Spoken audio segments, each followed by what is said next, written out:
if you're a chiropractor and you own your own practice and your mindset is growth, if you have a team working with you, it's really important to engage that team in your vision for growth. One thing we have to realize as chiropractors is that we own a business and our team is part of our employee, our staff, our growth partner, if you will. And it's really important to give them the vision and incentivize them for that vision. If we're treating our team just as employees, whether they get an hourly wage or a salary, and there's no incentive for them to grow, the mindset is that as our office gets busier, they just have to work harder. And it's really common for team members, if there's no incentive plan in place for them, to sabotage a practice. So this is something to be really aware of. And if your mindset is growth, it's really important to incentivize your team. So we're going to go through some growth structures, some staff bonus and profit sharing plans today to give you some ideas of what you can put in place to incentivize your team. So really the objective is to reward the staff for their contribution to the growth of the practice by sharing in the financial success. So bonuses will be tied to practice collections, ensuring that as revenue increases, staff compensation also increases. And our policy was always never to give bonuses just because, or not bonuses, but never to give raises just because they've been there for many years. We had staff members that were there for 18, 19, 20, in fact, 26 years was our longest staff member.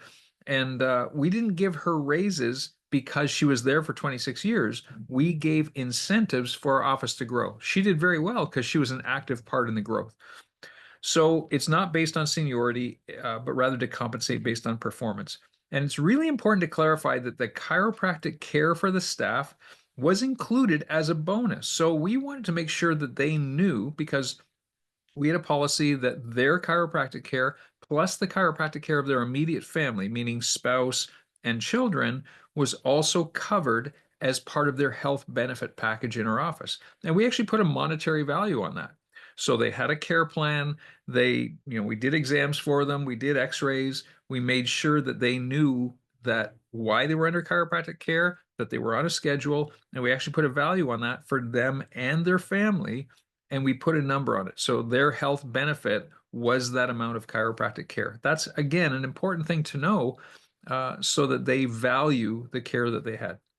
So the bonus structure overview. Well, here's the thing. So if we're at a level in practice where we want to grow, we look at the baseline requirement. Well, the baseline requirement maybe is a monthly baseline. We want to make it as maybe what we're doing now. So let's just say hypothetically we're collecting $50,000 a month and we have 2 staff members.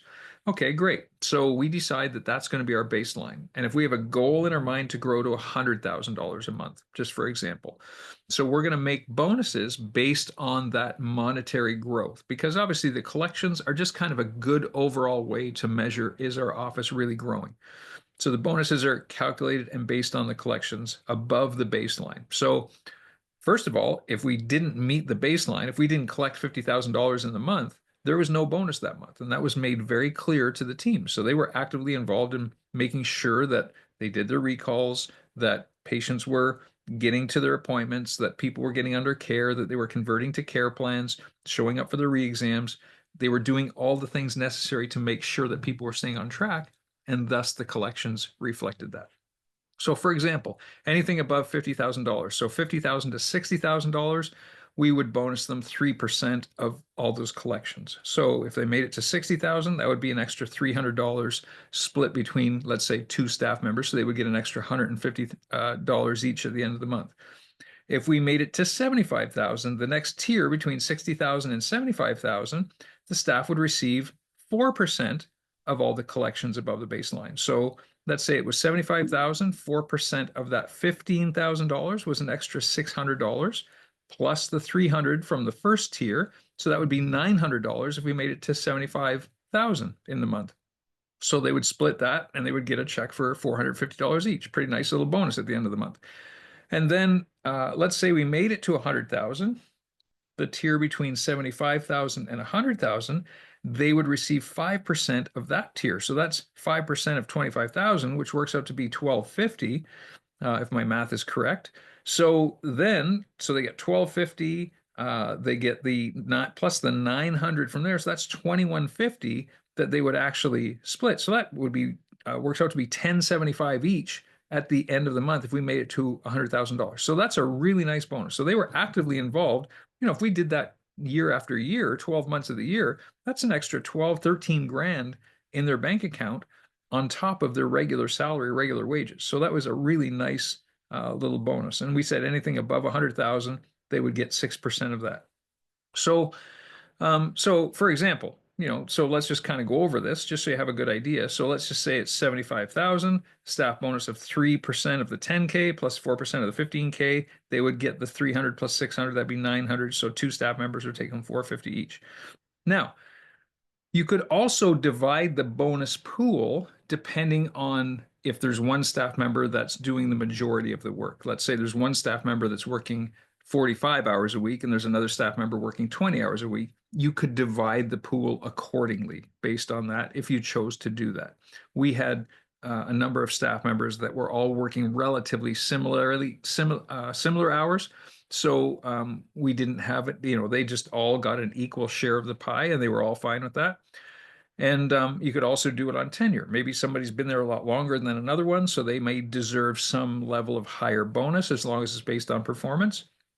Or maybe there's a staff member that is a new patient advocate, or they're involved in care plans, or whatever the case is. You could have some performance metrics where one staff member may be quote unquote more valuable than the other staff member, so they would receive a higher percentage. So you could also implement some growth-based percentages or growth-based incentives. So there could be a referral bonus. So any staff member who refers a new patient, that's what I say a non-discounted new patient. And let's clarify that by saying if it's an immediate family member, we took care of immediate family members at our expense. So their spouse or their children. But if it was let's say it was a brother or sister, or maybe their parents, or some other person, maybe a cousin, whatever the case is, we would offer that person a discounted fee because they're a family member, but they're not a direct immediate family member. So they might receive a 50% care plan or some sort of discounted care plan. That person wouldn't be eligible for the bonus. But if a new patient brought in a friend or maybe an acquaintance, somebody from their children's school, whatever that case is, and that person was a full paying care plan, then we would give an incentive bonus or referral bonus for that person that they referred directly in. So again, it gave them some incentive to refer. We had a conversion incentive. So if a patient referred to the office signs up for a care plan, and the staff member assisting the conversion did something to to get that person to sign on. So in other words, we had a staff member who was really good at going over financials and getting people to commit. She was a closer. Like she had some sales experience. She knew how to ask the right questions, make that connection, and she got people to commit, sign up, get their payment, get their credit card on file, whatever the case is. And so you could bonus that person a percentage of all the care plans that they sign on. You could create a retention bonus. And this is one thing that we really focused on in our office was to have great retention. We were not a new patient mill, if you will. We had a relatively mild number of new patients, but we had patients who stayed for a lifetime of care, just kept coming back. And thus our practice really grew because we had such a great retention practice because the leaky bucket was plugged up. So what we did is we said, okay, we wanted to keep our what we called lifetime value high. And the lifetime value, to calculate the lifetime value, is the total monthly collections. So let's just say you're collecting $100,000 a month, and you have 40 new patients in the month. Well, if you divide those new patients into $100,000, the lifetime value of each new patient would be $2,500. Okay, so we wanted to keep our lifetime value at least 2,500 or more. And there were months where our lifetime value was, $4,000 or $5,000 because we had so much retention, so many retention patients. So there are practices, and this is a great calculation for you to do. If your lifetime value is less than $1,000, that means you have terrible retention. It means there's things that you need to put in place to make sure those patients are staying longer and paying more over the long term. And that brings the value of each new patient up. So, for example, if you're collecting $30,000 a month and you're averaging 30 new patients, your lifetime value would be somewhere around the neighborhood of $1,000. So, by making sure those patients are on care plans, by making sure your culture in your office is a culture of retention, that will help increase that lifetime value. Another bonus that you could do is what we call a Google review incentive. And this is a great bonus too, because if you're looking at getting Google reviews and boosting your SEO rankings, which is a great way to do these things, you could put one team member in charge of that and just make sure that that's on the forefront of their mind, is asking people to fill out a Google review and have that system in place. And they maybe would have a system where they would go after the new patients, maybe after they converted or whatever the case was, to make sure that those new patients had the opportunity to give a Google review. And each review that that person collected would basically give them a $20 bonus. And you could cap it at maybe 5 per month. So they would get an extra $100 per month, but at least it gave them the incentive to really start asking for those Google reviews.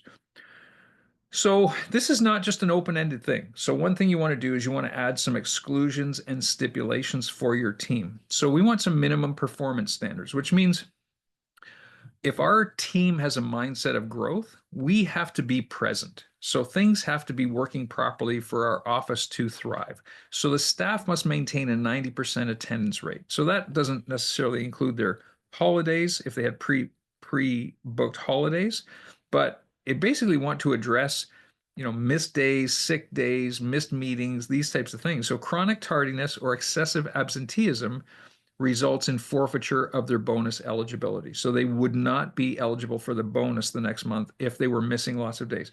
So employees would not be eligible for the profit sharing or bonus if they have taken holiday days, and we had this in place as well, or sick days within the calendar month, because obviously somebody had to cover for them. So we basically said, if you go on holidays, that's fine. They're pre-booked holidays, but you can't be, if you're taking 2 weeks off through the month, you're not part of the growth for that month. So you would have forfeit your bonus and you would not receive a bonus check the next month. The other team members would split the pool of the bonus without that team member who was on holidays. So we just thought, and the team agreed, that was just fair. The staff must attend all staff meetings and trainings. Those were regular. We had them written in stone, so every week. So the staff needed to be there. Employees must be past the 3-month probationary period. So we hired a new employee, they wouldn't be eligible for the bonus until they got past their 3 months.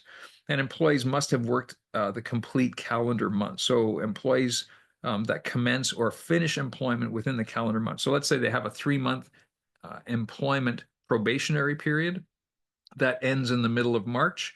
They would not be eligible to receive their bonus in April because they've only just finished their employment or their probationary period in March. So their first eligible month would be April. Thus, they would be eligible for their bonus in May. Hopefully that makes sense.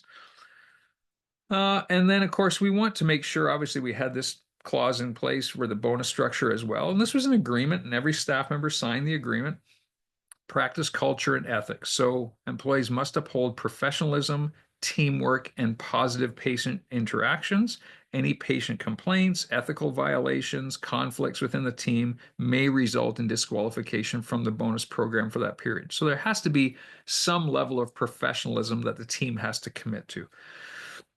If they gave us a notice of resignation, we basically said we'd like to have a 45-day notice of resignation before leaving employment to receive any pending bonuses. So if they gave us 45 days, they would at least be eligible for the month that they're currently in. If they gave us less than 45 days, they would forfeit that month's bonus. And then, of course, the financial standing of the practice. Bonuses obviously were contingent on the practice maintaining positive profitability, because as we grew, obviously our expenses would go up on some level. So we had to reevaluate that. And we did that on a quarterly basis. And we may change the baseline to make sure that obviously those expenses are being covered, which would obviously decrease the amount of bonus pool that would happen, but that would give us the next incentive to grow to the next level. Okay. So And then we just decided, we said we'd calculate these bonuses monthly and we distribute them the following month, by the following pay period of the next month. And we would do quarterly reviews. So we would assess the effectiveness of the bonus program every quarter, and we might make adjustments made based on the business needs and the staff feedback. So hopefully this is helpful. Hopefully that makes sense. I would really encourage you to put something in place for your team, whether you have one staff member, whether you have half a dozen staff members or 10 staff members, doesn't matter. Have something in place that's profitable to give them the incentive that your office is on a mission to grow. See you in the next video.